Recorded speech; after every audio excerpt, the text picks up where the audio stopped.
नमस्ते दोस्तों, आप सभी का मेरे चैनल मिसेस दीपिका दीवान पे स्वागत है। दोस्तों, आप लोग मुझे बहुत सारे सवाल भेजते रहते हैं और मैं हमेशा उनके जो जवाब देने की कोशिश में लगी रहती हूँ। तो मैंने आज सोचा कि कुछ ऐसे सवाल थे जिनका जवाब मैं प्रॉपर तरीके से लिखकर नहीं दे सकती थी, तो मैंने सोचा एक वीडियो बनाया जाए और उसी के माध्यम से मेरे जो सब्सक्राइबर्स थे मुझसे सवाल पूछे थे उनका मैं प्रॉपर तरीके से जवाब दे सकूँ। तो चलिए शुरू करते हैं आज की वीडियो और मैं आपको 1 बाय 1 जो सवाल हैं उनके जवाब देती जाऊंगी। मैंने यहाँ पर 10 सवाल पिक किए हैं जो कि मुझे लगता था कि उनका इस तरह से आंसर देना ज़्यादा बेटर रहेगा। तो चलिए शुरू करते हैं आज की वीडियो। दोस्तों, आप सभी में से सबसे पहला जो सवाल है वो मुझसे पूछा है PKAK ने। मैंने यहाँ पर स्क्रीन पर मेंशन कर दिया है उनका सवाल, और उनका सवाल है कि मैं सादे पानी से अपना जो चेहरा है वो धोती हूँ, साबुन नहीं लगाती चेहरे पे, कोई भी फेस वॉश नहीं लगाती, ऐसा मैं क्यों करती हूँ? सादे पानी से चेहरा धोने के क्या फ़ायदे हैं? तो देखिए, मैंने आपको बहुत बार मेरे वीडियोज़ में बताया है कि जब भी हम लोग सादे पानी से या नेचुरल रेमेडीज़ यूज़ कर अपना चेहरा धोते हैं तो आपके जो चेहरे की एक तो चमक है वो बरकरार रहती है, आपके चेहरे का नेचुरल जो ऑयल है वो कम नहीं होता, आपके चेहरे पर दिन ब दिन ग्लो बढ़ता जाता है। आप खुद करके देखिए ये रेमेडीज़। आप घर के उपटन से मुंह धोना शुरू कीजिए। आप कच्चे दूध चेहरे पर लगा के 5 मिनट छोड़ सकते हैं, उसके बाद में आप अपना चेहरा धो सकते हैं। बेसिकली क्या होता है, जो हमारे साबुन और फेस वॉश होते हैं उसमें बहुत सारे तरह के केमिकल्स उसमें मिले हुए होते हैं जो कि हमारे जो चेहरे की रंगत है, हमारे जो चेहरे का नेचुरल ऑयल है, इवन आपको मैं बताना चाहूँगी, मैं सिर्फ चेहरे पर ही नहीं पूरे बॉडी पर साबुन और जो भी बॉडी वॉश जो भी होता है मैं अप्लाई नहीं करती हूँ। मैं जितना हो सकता है नेचुरल तरीके से नहाना पसंद करती हूँ। मैं मुल्तानी मिट्टी के जो मुल्तानी मिट्टी होती है उसकी पेस्ट से नहा लेती हूँ, उपटन करती हूँ। तो ये आपको ढेरों फ़ायदे मिलते हैं फिर आपके स्किन पे, क्योंकि हम लोग कभी कभी ये चीज़ें अप्लाई करते हैं और हम लोग सोचते हैं कि आज हमने फेस पैक लगाया है, हमारा चेहरा बहुत अच्छा, हमें 1 डे में डिफरेंस नज़र आता है। तो सोचिए जब आप ये चीज़ें रोज़ाना अपने रूटीन में ले आते हैं तो आपका जो चेहरा है वो तो खिल उठेगा। और पहले का जो हमारा एशियन कल्चर था, आप उसमें देखिए साबुन और face wash, body wash, shampoo, ये सब चीज़ें थी नहीं। लोग नेचुरल चीज़ों को ही अपना यूज़ करते थे डेली। और उनकी स्किन देखिए, उनके हेयर्स देखिए, आपकी जो दादी नानी हैं उनके देखिए जाकर बाल और इनकी स्किन। तो ये क्या होता है, बहुत सारी ऐसे केमिकल्स से आप अपने बाल हैं उनको बचा लेते हैं, अपने स्किन को बचा लेते हैं। तो फिर आपको ज़्यादा फिर आपको स्किन ट्रीटमेंट भी नहीं करवाने पड़ेंगे इतने सारे। आपकी जो स्किन की प्रॉब्लम्स है वो खुद ब खुद ठीक होती आपको नज़र आएगी। अब दोस्तों, जो दूसरा सवाल मेरे पास है यहाँ पर है आशा शिंदे का। इन्होंने मुझसे पूछा है ड्राई स्किन के लिए कौन सा वाटर यूज़ किया जाए। तो बेसिकली हम लोग जो नहाते हैं उसके लिए पानी तो सिंपल एक ही लगेगा, कोई भी आप नहाइए, जैसे सर नहाइए, जैसे कुछ भी करिए। लेकिन ड्राई स्किन के लिए आपको स्पेशली ध्यान रखना होता है कि आप ज़्यादा फेस वॉश यूज़ ना करें अपने स्किन पर, अपने जो आपकी बॉडी है उसके ऊपर ज़्यादा साबुन अप्लाई ना करें। आप सिंपल वाटर से अपना फेस धोएं, दूध लगाकर अपना चेहरे पर, जिसमें नमी होती है ना, एक मॉइस्चर होता है, वो आप अपने फेस पर हमेशा रखें। अपने फेस को ऑयल मसाज करें, आप अपने बॉडी पर ऑयल लगा कर रखें। उससे क्या होगा, आपकी जो स्किन का टेक्सचर है वो इम्प्रूव होगा, प्लस आपकी जो ड्राइनेस है स्किन में वो ख़त्म होती नज़र आएगी। और इसके साथ ध्यान रखें कि जो आप खाना खाते हैं, 3 मील्स आप लेते हैं, सुबह की, दोपहर की, शाम की, उसमें 1-1 चम्मच घी हमेशा ऐड हो, चाहे से वो सर्दी, गर्मी, बारिश, कैसा भी मौसम हो। आप गाय का घी का सेवन ज़रूर करें, आपको उससे स्किन में आपकी जो ड्राइनेस है वो कहीं ख़त्म होती नज़र आएगी। दोस्तों, जो हमारा तीसरा सवाल है वो है आरती वर्मा का, और उन्होंने मुझसे पूछा है दी हेयर फॉल के बारे में बताइए। तो बेसिकली हेयर फॉल की प्रॉब्लम्स आती कहाँ से है, जब हम नए नए तरीके के, एक तो ये शैम्पू, हेयर मास्क और बहुत सारे जो केमिकल बेस्ड प्रोडक्ट्स हैं, मार्केट के जो प्रोडक्ट्स होते हैं, जो हमें एक तो सस्ते, चीप, सुंदर, टिकाऊ जो चीज़ मिल जाती है उसे ले आते हैं और घर में अप्लाई करते हैं। हम लोग बहुत ज़्यादा हीटिंग करते हैं, हीटिंग टूल्स का बहुत ज़्यादा यूज़ करते हैं अपने जो बालों के ऊपर है, और उसके साथ साथ हम लोग बालों की बिल्कुल केयर नहीं करते। आजकल जो मतलब बालों में पहले ऑयलिंग करते थे, हर घर में ऑयलिंग जानते हैं, हेयर ऑयलिंग करा जाता था। लेकिन आजकल फैशन के चलते हम लोगों ने हेयर ऑयलिंग को तो बिल्कुल टाटा बाय बाय बोल दिया, और ये और कहते हैं कि हेयर ऑयलिंग करने से मेरे बाल खराब होते हैं, चिप चिप होता है, हमें पसंद नहीं है। तो बेसिकली आप अपने कल्चर में वापस आइए, और जैसे आपकी दादी नानी मम्मी अपने बालों का ख्याल रखती थी ना पहले के टाइम पर, वैसे अपने बालों को शुरू कीजिए, उनकी टेक केयर करना। आपको खुद आपके घर में चेंजेस नजर आएंगे। आपको कहीं बाहर जाकर कोई भी क्रीम मास्क कुछ भी लाने की ज़रूरत नहीं है, सब कुछ आपके घर में है, आपके किचन में है। और जितना हो सके अपनी डाइट में आंवला को शेयर मतलब आप लें आंवला, या तो आंवला चूर्ण लें या फिर आप आंवला की कैंडी खा सकते हैं। रोजाना सुबह खाली पेट आंवला का एक मुरब्बा जो बना होता है, आंवले का मुरब्बा, उसको धो लीजिए आंवला को और उसको खाइए खाली पेट। उससे भी आपके बालों की जो प्रॉब्लम है वो ठीक होगी, हेयर फॉल। आंवला बहुत ज़्यादा अच्छा होता है बालों के लिए, आईज के लिए, आपके स्किन के लिए, और बहुत सारे रोगों का नाश करता है। आंवला कफ वात पित्त तीनों का नाश करता है आपके शरीर से। तो आंवले का जो सेवन है अपनी डाइट में ज़रूर रखें। अपनी डाइट में घी का सेवन जो है वो ज़रूर रखें, 3 चम्मच घी ज़रूर खाएं अपनी डाइट में, 3 से 4 चम्मच एक दिन में ज़रूर अपनी डाइट में घी और इन चीज़ों का सेवन करें। और जितना हो सके अपने बालों को नेचुरल तरीके से सुखाएं, बाल सूख जाएं उसके बाद उन्हें कॉम्ब करें। और आपके बाल अगर बहुत ज़्यादा झड़ रहे हैं तो ये कहीं ना कहीं विटामिन डी की आपके बॉडी में डेफिशिएंसी हो सकती है, आपके बॉडी में कैल्शियम की डेफिशिएंसी हो सकती है, आपकी बॉडी में ऐसे बहुत सारे विटामिन और मिनरल्स होते हैं जो हमें नेचुरल तरीके के खान पान से मिल जाते हैं, लेकिन हम उन्हें नज़रअंदाज करते हैं। तो ट्राई करें कि ये जो चीज़ें मैंने आपको बताई है वो आप अपनी बैलेंस डाइट फॉलो करें, बाहर का तला भुना ज़्यादा ना खाएं, क्योंकि जो चीज़ें होती है ना सब अंदर से होती है, बाहर से कुछ नहीं होता। ये सब तो बस ऊपर का एक तरह से आप पैकिंग समझिए, जो माल आपने अंदर डाल रहे हो ना वही चीज़ें बाहर दिखेगी, क्योंकि जो आपका बॉडी में होगा ना वैसा ही आपका रंग रूप बनेगा, जैसा आप खाओगे वैसे आप बनोगे। तो सिंपल सी बात है, आप अपनी डाइट में ज़्यादा कम से कम तेल की चीज़ें खाएं और ज़्यादा से ज़्यादा घी को इंक्लूड करें, और वो देसी गाय का हो तो ज़्यादा बेटर होगा। आपको खुद अपने बालों में डिफरेंस नज़र आएगा। और ज़्यादा शैम्पू अपने बालों में ना करें, सादे पानी से अपने बाल धोएं, या फिर आप आंवला के पानी से अपने बाल धो सकते हैं। आंवला चूर्ण को बॉईल कर दीजिए एक पानी में, और उसके बाद में उस पानी को ठंडा करके अपने बालों पर धोइए। जब आपने जिस दिन शैम्पू किया उसके बाद में एक बार डाल दीजिए, या जो और टी ट्री ऑयल होता है वो आप अपने मतलब जो ऑयल आप ऑयलिंग कर रहे हैं, हेयर ऑयलिंग, उसमें डाल दीजिए हेयर ऑयलिंग में, और आधा चम्मच आप टी ट्री ऑयल डाल दीजिए अपने ऑयल में और अपने बालों में लगाइए। उससे भी बाल झड़ने जो हैं वो कम हो जाते हैं। और आप क्या कर सकते हैं, अब ये टी ट्री ऑयल ये सब नहीं है आपके पास में, सिंपल क्या कर सकते हैं, चाय पत्ती जो आपके घर में होती है, चाय पत्ती को बॉईल कर लीजिए। 1 चम्मच चाय पत्ती को 1 गिलास पानी में बॉईल कर लीजिए, अच्छे से उकाल लीजिए उसको, उसका आधा गिलास हो जाएगा तो उसका जो सार है सारा उस पानी में आ जाएगा। उसको छान कर अपने बालों में हेयर स्प्रे की तरह से आप स्प्रे कर सकते हैं अपनी जड़ों में। इससे आपके बाल देखेंगे, एक तो बालों का जो कलर है नेचुरली वो भी ब्लैक रहेगा, बरगंडी सा शेड रहेगा, चमक आएगी आपके बालों में, और आपका हेयर फॉल है वो रुक जाएगा। तो आप ट्राई करें ये सब जो चीज़ें रेमेडीज़ हैं, होम रेमेडीज़, वो आप घर में करते रहें। बालों में मुल्तानी मिट्टी लगाएं, एलोवेरा लगाएं, ये सब चीज़ें बहुत ज़्यादा असरदार होती हैं। लेकिन इनका बस यही है कि आपको दिन में हर दिन इन्हें अप्लाई करना होगा। ऐसे नहीं कि आज अप्लाई किया और 2 महीने बाद फिर याद आए कि हाँ एलोवेरा अप्लाई करना है, आंवला अप्लाई करना है। तो अपनी जो डाइट है वो अंदर से भी सुधारें, और जो अपने स्किन के ऊपर चीज़ें लगाते हैं उनको पहले देखें कि जितना नेचुरल चीज़ें हो ना, केमिकल ना हो उनमें, वो चीज़ें अप्लाई करना शुरू करें। आपके बालों की जो ग्रोथ है वो भी बढ़ेगी, प्लस आपकी जो हेयर फॉल की प्रॉब्लम है वो भी ठीक होगी।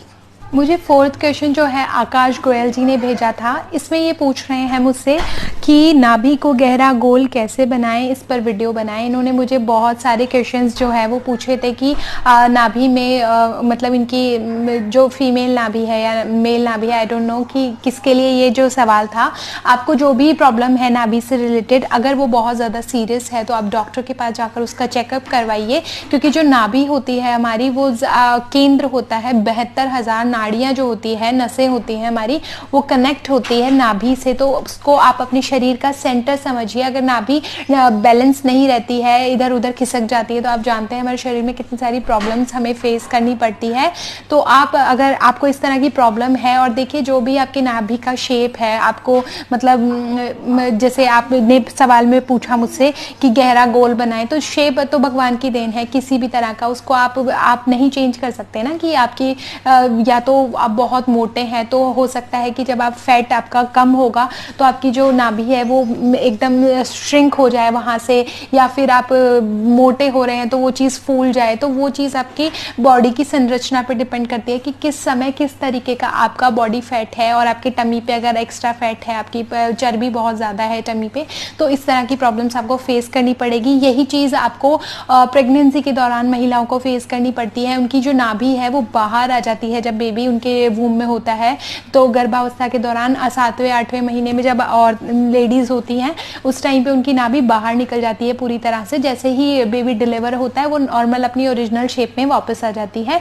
तो ये चीज़ तो कहीं प्रॉब्लम वाली बात नहीं है। लेकिन अगर आपको लगता है कि ऐसी कोई सीरियस प्रॉब्लम नहीं है, डॉक्टर को दिखाने की भी ज़रूरत नहीं है, तो ये चीज़ मैं आपको एक शेयर करना चाहूँगी।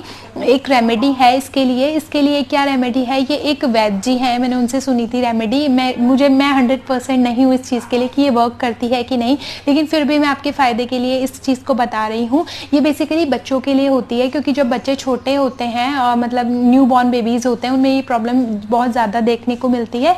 जब उनकी नाभि बाहर आ जाती है, बाहर की तरफ आ जाती है, तो उनको बहुत सारे प्रॉब्लम्स होते हैं, और इसके लिए बहुत सारे ऑपरेशंस होते हैं। इसे हार्निया की प्रॉब्लम भी बोला जाता है, और भी बहुत सारे इन्फेक्शंस इसमें देखे जा सकते हैं। उसके लिए क्या करना होता है, 1 रुपए का या कोई भी छोटा इतना सिक्का ले लीजिए, उसे अपनी नाभि पर लगा दीजिए और उसको टेप से स्टिक कर दीजिए चारों तरफ से, और उसको कम से कम 1 घंटे जब भी आप सो रहे हैं, या आप रात को जब सो रहे हैं या दिन में सो रहे हैं, वहाँ पर स्टिक रहने दीजिए। थोड़ी देर बाद आप 2-3 घंटे बाद आप उसे उतार दीजिए वापस से। ऐसा आप रोज करेंगे तो शायद हो सकता है वो आपकी जो नाभि बाहर निकली हुई है वो अपनी बैलेंस अपनी जगह वापस से ठीक हो जाए। तो ये चीज़ तो मैंने आपको एक रेमेडी बता दी, आप इसको ट्राई करके देख सकते हैं। अगर इसका रिजल्ट हो तो प्लीज़ मुझे ज़रूर कमेंट बॉक्स में शेयर कीजिएगा, मैं आगे भी इस चीज़ के लिए फिर लोगों को बताना इसको सही समझूंगी। और देखिए इसका कोई साइड इफेक्ट तो होगा नहीं, क्योंकि सिक्का है, बाहर से आप ट्रीटमेंट दे रहे हैं। लेकिन इस चीज़ का ध्यान रखिए। एक मेरे पास नाभि से जुड़ा और क्वेश्चन था, वो ये था कि उनकी नाभि पक गई है, इंजेक्शन लिया है, मुझे नाम याद नहीं है, मैं स्क्रीन पर वो सवाल भी आपको दिखा देती हूँ। उन्होंने मुझसे पूछा था कि उनकी नाभि जो है वो पक गई है और इंजेक्शन लिया है, और आई डोंट नो कि उसका ट्रीटमेंट बताइए, पस आ गया है नाभि में। तो देखिए जब भी आपको कोई मवाद या पस वाली प्रॉब्लम होती है अपने इस स्किन पे या अपनी बॉडी पे, तो उसका जो मैं जब छोटी थी ना, तो जब जैसे कान पक जाता था, नाक पक जाता था, तो हमारी जो मम्मी दादी नानी जो होती थी वो क्या करती थी, देसी गाय के घी के अंदर हल्दी ले लेती थी, बराबर क्वांटिटी में लेते थे उनको, और उस घाव पर वो लगाया जाता था। तो जब मवाद या पस जैसी कोई प्रॉब्लम होती थी तो उस जगह पानी नहीं लगाया जाता था, उस जगह को पानी से बचाया जाता था। और आप उस जगह हल्दी लगा सकते थे, घी लगा सकते हैं, और शहद लगा सकते हैं। ये सब जो चीज़ें होती है ना, वो इन्फेक्शन से उस चीज़ के इन्फेक्शन को ख़त्म करती है और उस चीज़ को सुखाने में मदद करती है। तो ये तो नेचुरल रेमेडी थी। लेकिन अगर आपको बहुत ज़्यादा सीरियस प्रॉब्लम है तो आप प्लीज़ डॉक्टर को विजिट कीजिए। जैसे डॉक्टर आपको ट्रीटमेंट के लिए कहते हैं वैसा आप कीजिए, क्योंकि हो सकता है जो पस आपको लग रहा है कि बाहर से है, हो सकता है वही पस आपके अंदर हो, बहुत ज़्यादा आपको प्रॉब्लम आ रही हो। फिर अगर आपने बाहर से तो सुखा लिया, लेकिन हो सकता है ना अंदर बहुत प्रॉब्लम बढ़ जाए। अगर हम लोग इन चीज़ों को, नेचुरल रेमेडीज़ को ट्राई करते रहें और सोचे सब ठीक हो जाएगा, तो आप एक बार डॉक्टर को विजिट करना ज़रूर सोचें, और जो भी डॉक्टर प्रोसीजर बोलता है उस प्रोसीजर पे जाएं। क्योंकि जो नाभि है अगर उसमें फिर प्रॉब्लम आने लग जाएगी ना, फिर आपको पूरे शरीर में प्रॉब्लम आने लग जाएगी। तो ये चीज़ ज़रूर ट्राई करें घर में।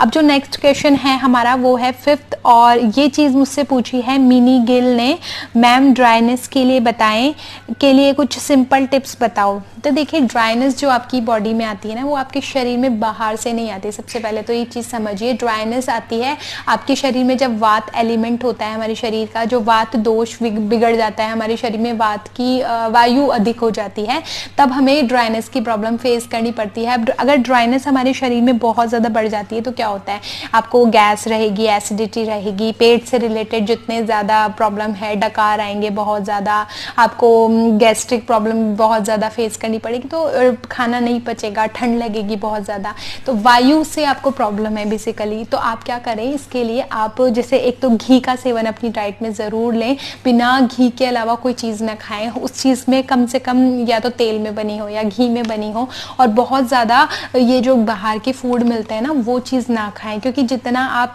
रुक्ष बोल सकते हैं ड्राई फूड खाएंगे तो वो ड्राइनेस आपके शरीर को और बढ़ाएगा। जैसे आप चावल सोच सकते हैं, चावल क्या होता है, ड्राई होता है नेचर में, अगर आपने उसको घी में मस्त पकाया है तब तो आप उसको खा लीजिए, लेकिन वो ठंडा है, बहुत ज़्यादा ठंडी चीज़ों का आपको सेवन करने से बचना चाहिए। तो ये चीज़ें ड्राइनेस को ख़त्म करती है अपनी। इसका सबसे अच्छा मैं आपको एक चीज़ बताना चाहूँगी, जब भी आप पानी पीते हैं ना तो आप ये चीज़ दिन में एक बार लीजिए, आपको इस प्रॉब्लम से बहुत जल्दी रिलीफ मिलेगा। आप क्या करें, एक गिलास गर्म पानी करें एक पैन में, और उसमें 1 चम्मच घी डाल दें, देसी गाय का घी, उनको बॉईल कर लें, बहुत अच्छे से बॉईल कर लें उस चीज़ को, और जब तक वो हाफ नहीं रह जाए क्वांटिटी में तब तक उसको उकालें बहुत अच्छी तरह। जब आधा रह जाए वो उसको छानने की तो ज़रूरत है नहीं, उसको ग्लास में डाल के और उसको सिप करते करते उसको पी लीजिए। आप देखेंगे बहुत जल्दी आपकी ड्राइनेस प्रॉब्लम आप ठीक कर पाएंगे।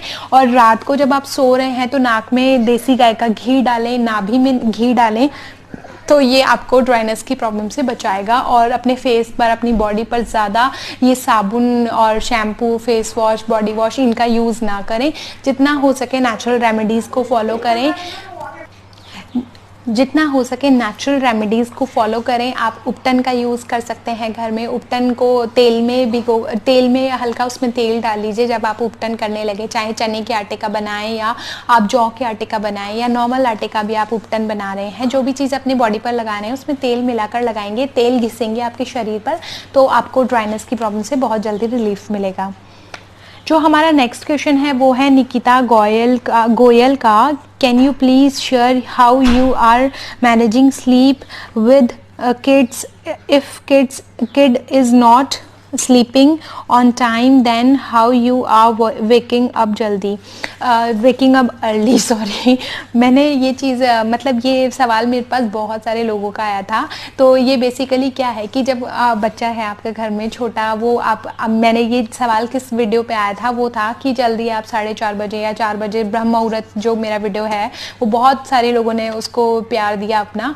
तो बेसिकली क्या है, देखिए मैं ब्रह्म मुहूर्त के वीडियो के बारे में आपको समझाती हूँ। बेसिकली अब आप घर में हैं, घर में आप अपनी लाइफ में अकेले हैं, आपके कोई ज़्यादा आपको ना घर देखना है ना कुछ और देखना है, और मतलब एक होता है ना लाइफ में फ्रीडम है जब आपकी लाइफ में, और आप उसको मैनेज कर सकते हैं अच्छे से। जब आप मदर बन जाते हैं, आप हाउस वाइफ है तब तक तो चलता है, जब आप मदर बन जाते हैं, आपका बच्चा 1 से 2 साल के बीच में है, तब हमें फेस करनी पड़ती है प्रॉब्लम कि बच्चा जब उठेगा तब आपको उठना पड़ता है, जब वो बच्चा आपका सोएगा तब आपको सोना पड़ता है। तो ये चीज़ मेरे साथ, खुद के साथ ये प्रॉब्लम है, और उन्होंने मुझसे पूछा कि जब मेरे घर में छोटा बच्चा है तो मैं कैसे उठती हूँ, कैसे अपनी जो नींद है उसको मैनेज करती हूँ। क्योंकि सबसे बड़ी बात क्या है, जब हम लोग उठ जाते हैं, ऑब्वियसली अगर आपकी नींद पूरी नहीं हुई ना पूरे दिन में, आपका पूरा दिन खराब जाने वाला है।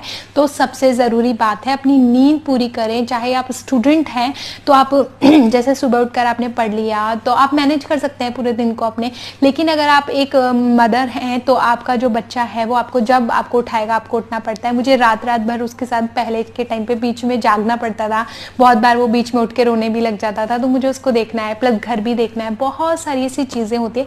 तो देखिए सबसे पहले ना अपने बच्चे का टाइम सेट कीजिए कि जैसा बच्चा क्या होता है, रूटीन्स को बहुत जल्दी फॉलो करते हैं जो छोटे बच्चे होते हैं, स्पेशली जब आप उनका एक रूटीन बना देते हैं। जैसे मेरे बेटे का जो रूटीन है वो 9 से 9:30 या 10 लास्ट 10 बजे तक उसको मैं सुलाने की हैबिट डालती हूँ। कभी कभी होता है वो 8 बजे भी सो जाता है, तो लेकिन मैं 8 बजे सुलाने से बचती हूँ, क्योंकि फिर क्या होता है वो रात में फिर जल्दी उठ जाता है, सुबह बहुत जल्दी उठ जाता है।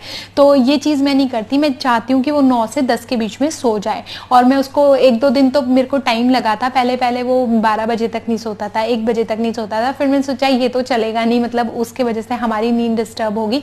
बच्चे को दिन में कम सुलाएं, मतलब जैसे अगर आप सुला भी रहे हैं दिन में तो जैसे वो सुबह उठता है, फिर उसके बाद में मैं जैसे उठने के बाद में 6 बजे उठ गया वो या 5:30 उठता है, तो वो क्या करता है फिर उसके बाद दिन खेल लेगा, अपना जो उसको अपने डेली वर्क्स हैं वो कर लिया उसने।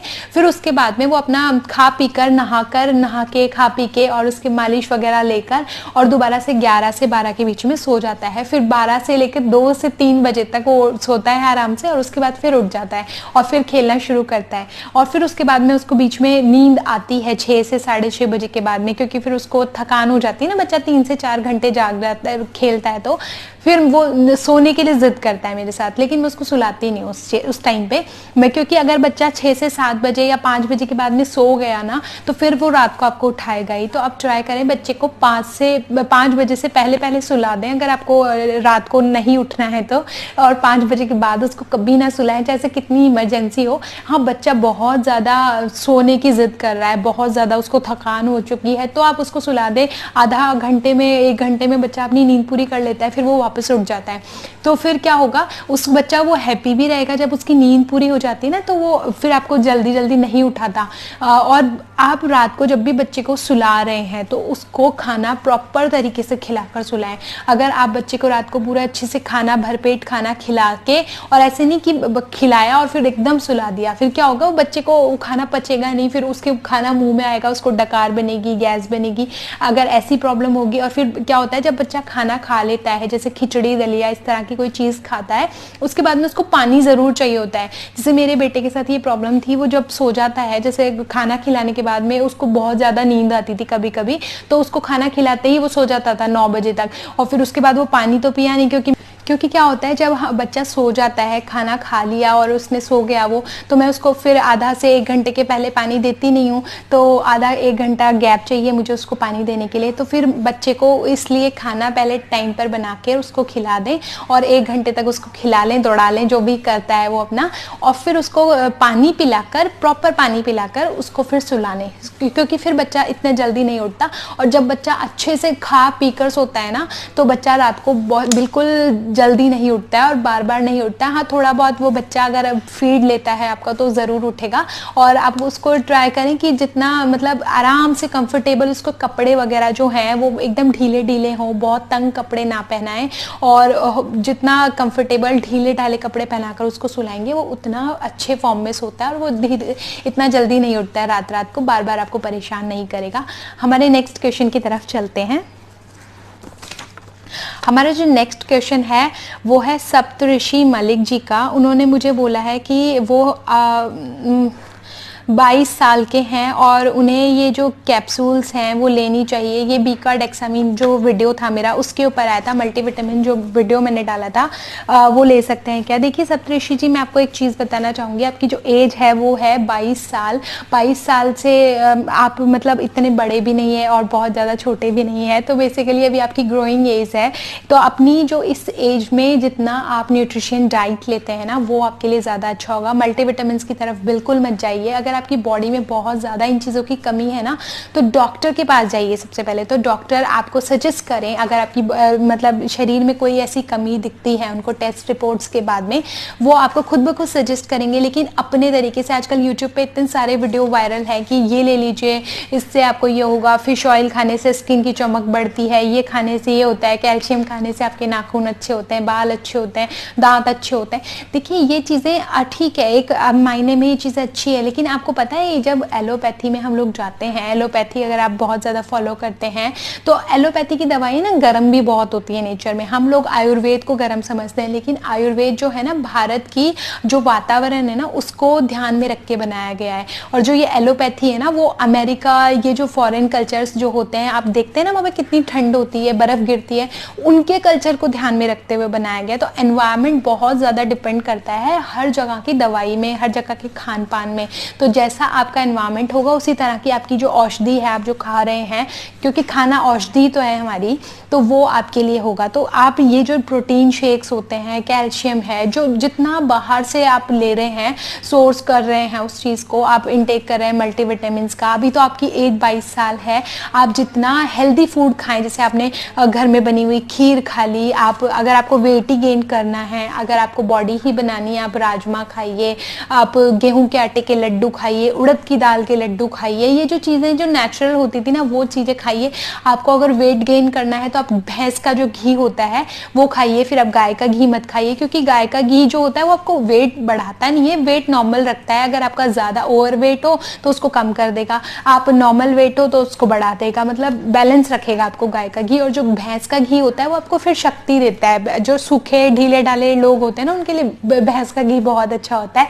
और भैंस का जो दूध होता है उसका सेवन कीजिए, दही खाइए, गर्मी में नहीं सर्दी में खाना चाहिए में दही। आप छाछ पी सकते हैं गर्मियों में, क्योंकि जो दही होता है नेचर में गर्म होता है, तो आप गर्मी में ना खाएं दही, आप सर्दियों में दही खाइए, छाछ पी सकते हैं आप गर्मी में।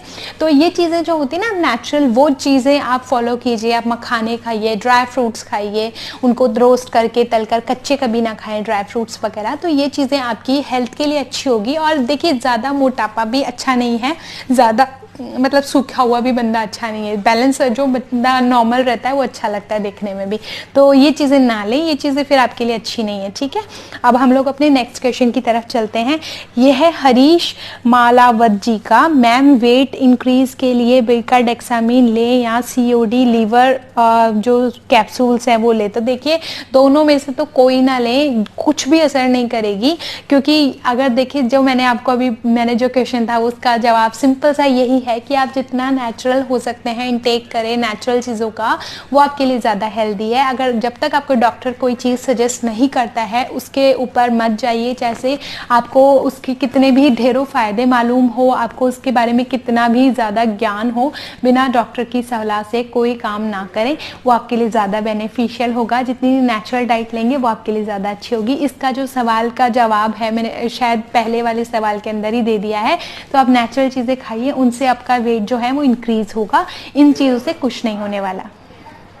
दोस्तों जो हमारा अगला सवाल है वो है 9वां सवाल, वो है प्रशांत शुक्ला जी ने पूछा है। उन्होंने पूछा है दी क्या ये जो शैम्पू है वो पूरी तरह से हेयर फॉल को स्टॉप कर देगा? क्या इसे यूज़ करने से एवरीडे यूज़ करना है, शाम को ऑयल मसाज करने के बाद में? पूरी आप जो ये प्रॉब्लम है उसके बारे में बताइए। तो बेसिकली क्या होता है कि मैं एक चीज़ आप लोगों को बताना चाहूँगी। मैं आपको यहाँ पर एक चीज़ बताना चाहूँगी, जो शैम्पू होते हैं जो आप बालों को धोते हैं और उन शैम्पू में ये बताया जाता है कि इसको यूज़ करने से आपके जो हेयर फॉल है वो रुक जाएगा, आपका ये चीज़ें बहुत सारी, आपके जो बाल हैं वो बहुत अच्छे हो जाएंगे। तो देखिए आप एक चीज़ खुद नोट कीजिए कि आप जो एक शैम्पू है उसको कितनी देर अपने बालों में अप्लाई करके रखते हैं। आप अप्लाई करके रखते हैं वो जो शैम्पू है उसको थोड़ी देर के लिए, जस्ट 5 मिनट्स के अंदर आप उसको अप्लाई करते हैं और उसके बाद में आप उसको वॉश कर देते हैं। तो जब कोई चीज़ आप ऑयल को कितनी देर अपने बालों में अप्लाई करके रखते हैं, आप ऑयल को बालों में अप्लाई करके रख सकते हैं होल नाइट, पूरी रात आप उसको बालों में अप्लाई करके रख सकते हैं। आप 1 घंटे 1.5 घंटे, तो किसका ज़्यादा रेशियो हुआ आपके शरीर में, आपने जो ऑयल अप्लाई करा है उसका वो शायद ज़्यादा वर्क करेगा आपके बालों में जाकर। कहीं ना कहीं जितना आप जो नेचुरल शैम्पू होते हैं उनसे वो ज़्यादा आपके बालों में इतना वर्क नहीं करेंगे। तो मैं ये चीज़ मानती हूँ कि जो शैम्पू का जो रोल है वो कम है यहाँ पर, और जो ऑयल का जो रोल है वो बहुत ज़्यादा है। तो हम लोग इस चीज़ को पूरा समझते हैं कि कैसे ये चीज़ें वर्क करती हैं। अब देखिए क्या होता है, जब हम लोग रात को ऑयल अप्लाई करके सोते हैं, ऑयल जितना अच्छा होगा घर में बनाया हुआ हो, मार्केट के खुशबूदार तेल आप ना लाएं।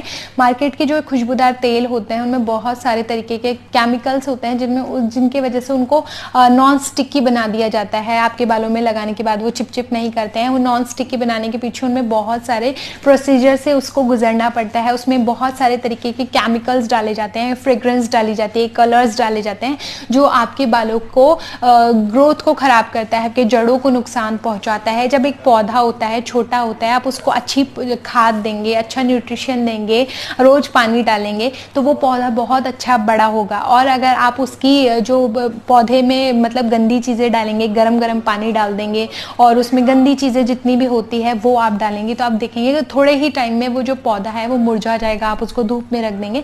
सेम चीज़ क्या हो रही है, हमने जो मतलब वर्क कहाँ से हो रहा है, पौधे की पूरी ग्रोथ कहाँ पे, उसकी जड़ों में। तो आप उसकी जड़ों को जितना अच्छा न्यूट्रिशन देंगे, वो आपकी जो पेड़ है, जो पेड़ की मतलब फलेगा फूलेगा, वो बहुत ही अच्छा हेल्दी कब होगा, जब आप उसको अच्छा खाना देंगे। तो क्या होता है, हम लोग घर में जो हमारा सरसों का तेल है उससे आप अपने सर की मालिश करें। जो शुद्ध नारियल का कोकोनट ऑयल जो होता है, आप उससे अपने सर की जो मालिश है वो कर सकते हैं। आप तिल के तेल से कर सकते हैं। अब उनको बहुत ज़्यादा एक्स्ट्रा एडवांस जो बेनिफिट्स होते हैं उसके, वो लेने के लिए क्या कर सकते हैं, उसमें आंवले का जो चूरन होता है वो डालकर उस तेल को पकाकर जब तक वो मतलब आधा घंटा 15-20 मिनट कम तेल पर उसको पका सकते हैं, कम आंच पर, धीमी आंच पर, और उसको थोड़ा थोड़ा बनाकर रख सकते हैं। नीम के पत्ते पका सकते हैं, हल्दी पका सकते हैं। इसमें कई चीज़ें होती है जिसकी भी प्रॉपर्टीज़ आपको चाहिए आपके ऑयल में, आप वो चीज़ें उसमें डालकर पका सकते हैं। तो ये आपको बहुत अच्छे रिजल्ट देगा। आप उसमें कलौंजी डाल सकते हैं, मेथी डाल सकते हैं। तो ये इस तरह की डालकर और आप इतना अपना ऑयल बनाकर तैयार कर सकते हैं। मार्केट से लाने की आपको कहीं ज़रूरत नहीं है।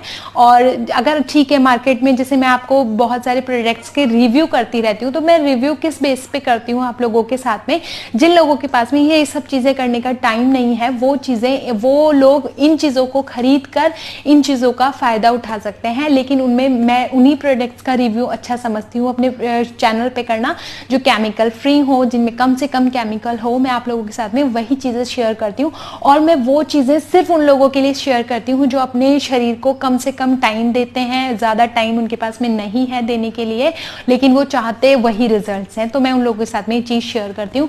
और जो शैम्पू जो मैं आप लोगों के साथ में शेयर किया था, मैंने आई थिंक मैरी गोल्ड था वो, नाम मुझे याद नहीं आ रहा, वो कुछ मुक्ति गोल्ड करके शैम्पू था, वो मैंने आप लोगों के साथ में शेयर किया था। इसके ऊपर बहुत सारे लोगों के कमेंट्स कहते हैं कि ये शैम्पू है जो आपके बालों को ड्राई बना देता है, आपके बालों को ऐसा फ्रिजी सा बना देगा, अच्छा नहीं है ये। देखिए, आप नेचुरल जो आंवला होता है ना, कभी उसका जो स्क्वीज करके उसका जो जूस होता है अपने बालों में डालकर देखिएगा, और जो शिकाकाई होता है और जो रीठा होता है, इनसे जो नेचुरल शैम्पू बनता था ना घर में, वो आप देखिएगा कभी अपने बालों में डाल के। आप उसको जैसे ही अब बिना आपने तेल नहीं लगाया, उसके बाद आप बालों में डाल के फिर आप देखिएगा, तो क्या होगा, थोड़ी देर में आप देखेंगे आपके बाल जो है थोड़े थोड़े ड्राई लग रहे हैं, फ्रिजी लग रहे हैं। क्योंकि क्या होता है, ये जो चीज़ें होती है ना, ये ऑयल को काटने का काम करती है, ऑयली चीज़ को काटेगा।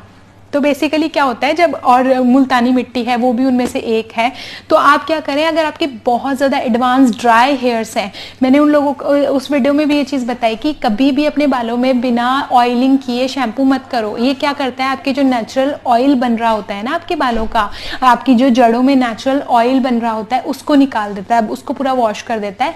तो ये जो शैम्पू मैंने आप लोगों के साथ में शेयर किया था, इसमें 58% जो फॉर्मिंग बनी है, जो झाग बनी है, वो रीठा की वजह से बनी है। तो ये नेचुरल है। और आप, मैंने आपको जैसे बताया, मुल्तानी मिट्टी से बाल धो के देख लीजिए, आपको थोड़ी देर बाद में ड्राइनेस सी फील होगी अपने बालों में, क्योंकि ये नेचुरल है और नेचुरल तरीके से काम अपने बालों में, आपके बालों में करती है। लेकिन इससे आपके बाल कहीं भी खराब नहीं होंगे। आपके बालों में जो एक तरह से अच्छा प्रोडक्ट गया है, आपके बालों में कहीं डैमेज नहीं कर रहा। और जो इसके अलावा जो दूसरे प्रोडक्ट्स होते हैं जो मार्केट में मिल रहे होते हैं, शैम्पूज वगैरह, उनमें केमिकल होते हैं, फ्रेग्रेंस होती है, और बहुत सारे पैराबीन, पैराफिन, इस तरह के केमिकल्स होते हैं। जो पैराबीन ये सब चीज़ें होती हैं, वो इस शैम्पू में होती हैं, और उसके वजह से ये आपके बालों को बहुत ज़्यादा स्मूथ बना देती हैं, जो कि थोड़ी देर के लिए होता है। उसके बाद में आप बहुत सारे प्रॉब्लम्स फेस करते हैं। जब आप इनको धोते हैं ना, तो सीधा असर आपकी जड़ों पर जाता है। तो एक बार दो बार तो चल जाता है, लेकिन अगर आपकी आदत है बार बार इस तरह के शैम्पू से अपने बाल धोने की, और रोज़ अगर आप डेली बाल धोने के शौकीन हैं, तो आपको फिर आपके हेयर लॉस की प्रॉब्लम है, बाल तो फिर आपके कोई बचा नहीं सकता। तो जितना हो सके नेचुरल चीज़ों से अपने बाल धोएं। और और अपने बालों में कभी भी गरम पानी से अपने बाल ना धोएं, गुनगुने से भी ना धोएं। अपने बालों को हमेशा ठंडे पानी से वॉश करें, क्योंकि जो आपके सिर की जो जड़ें हैं वो फिर ज़्यादा गर्म पानी से या गर्म पानी से आपकी जब भी बाल धोते हैं तो आपको हेयर फॉल की प्रॉब्लम बहुत ज़्यादा फेस करनी पड़ती है। तो ये मैंने इस वीडियो में क्लियर कर दिया आपको बीका जो मुक्ति गोल्ड शैम्पू था उसके बारे में। और जब भी आप शैम्पू कर रहे हैं वो किसी भी तरह का हो, उसको पानी में डालकर, जैसे आप 1 कप पानी में डालकर उस शैम्पू को यूज़ कर रहे हैं, 1 ढक्कन 1 कप पानी में डालकर अगर आप उसको यूज़ करते हैं तो क्या होता है, जब भी आपने देखा होगा शैम्पू ऐसे तो गाढ़ा होता है और हम लोग उसको अप्लाई करते हैं तो हमारे बालों पे ही चिपक जाता है, जड़ों में अच्छे से नहीं जाता। तो शैम्पू का काम होता है आपकी जड़ों की सफाई करना, आपकी जो जड़ों में गंदगी फंसी है उसमें निकलना और उसमें से जो भी गंदगी है उसको साथ लेते हुए अपने साथ निकलना। तो जब आप उसको पानी में मिक्स कर देते हैं तो क्या होता है, उसकी जो फॉर्मेशन है वो पतली हो जाती है, डाइल्यूट हो जाता है वो शैम्पू। और डाइल्यूट होने के साथ साथ में क्या होता है, जब वो पतला हो गया, अब आप उसको जब भी डालेंगे तो सीधा आपके जो जड़ें हैं वहां पर जाएगा। और फिर उसके बाद में आप अपनी स्कैल्प है उनको इस तरह से, उसके पोर जो है उसको इस तरह से रगड़िए, वो आपकी जो गंदगी है एक ही वॉश में आपको अच्छे रिजल्ट्स मिलेंगे। आपको 2-3 बार शैम्पू अप्लाई करने की जरूरत नहीं पड़ेगी। लोगों की आदत होती है एक बार में अच्छा सा नहीं हुआ फिर वो दोबारा अप्लाई करते हैं, झाग बनाने की कोशिश करते हैं, तो वो चीज़ आपको नहीं होगी। आपको एक ही वॉश में बहुत अच्छे रिजल्ट मिलेंगे।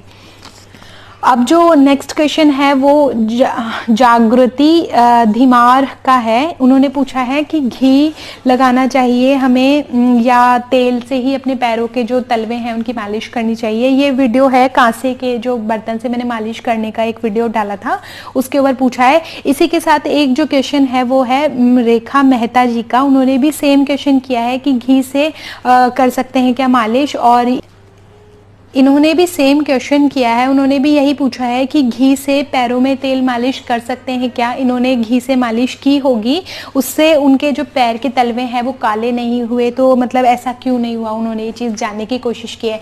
तो देखिए अब ये क्या प्रोसेस है, जब आप अपने पैरों को कांसे के बर्तन से रगड़ते हैं, मैंने आपको उस वीडियो में बताया था, वो आपकी बॉडी के जितने भी टॉक्सिन्स होता है ना उनको खींच लेता है। कांसे में इतनी पावर होती है। तो अब घी से आप करें या तेल से करें, ये डिपेंड करता है कि आप किस चीज़ से करना चाहते हैं।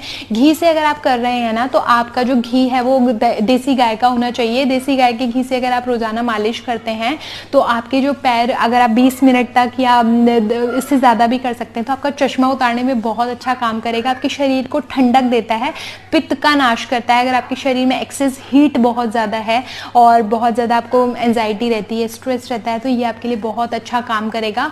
और इसके साथ साथ में अगर आपको बहुत ज़्यादा मुंह में छाले हो जाते हैं या स्किन पे बहुत ज़्यादा एलर्जी रहती है तो आप घी से बहुत अच्छा आपको काम करेगा।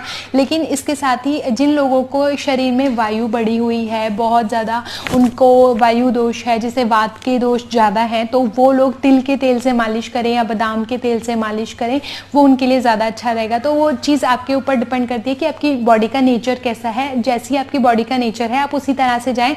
कम बजट में करना है तो फिर तेल से कर लीजिए, अगर अच्छे रिजल्ट और अच्छे चाहिए तो आप घी से करिए। इससे आपकी स्किन भी रिफ्लेक्ट होगी, बहुत अच्छी आपकी स्किन पे चमक बढ़ेगी और भी बहुत सारे इसके बेनिफिट्स हैं। नींद अच्छी आएगी आपको। तो ये चीज़ें सब मैंने आपको शेयर कर दी और मैंने यहाँ पर सिर्फ 10 सवाल लिए हैं। आगे आने वाले वीडियोस में मैं इसी तरह से आपके जो क्वेश्चंस होंगे मैं उनको लिया करूँगी और हर क्वेश्चंस के लिए मैं इस तरह से सेपरेट वीडियोज़ आप लोगों के लिए बना के डाल दिया करूँगी, क्योंकि हर जो सवाल है उसका जवाब मैं लिख कर नहीं दे सकती, इसलिए मैं इस तरह के वीडियोज़ मैंने बनाने ज़रूरी समझे। अगर आपको आज की वीडियो अच्छी लगी हो तो प्लीज़ मेरे चैनल को लाइक कीजिए, शेयर कीजिए और सब्सक्राइब कीजिए। तब तक के लिए जय श्री कृष्ण।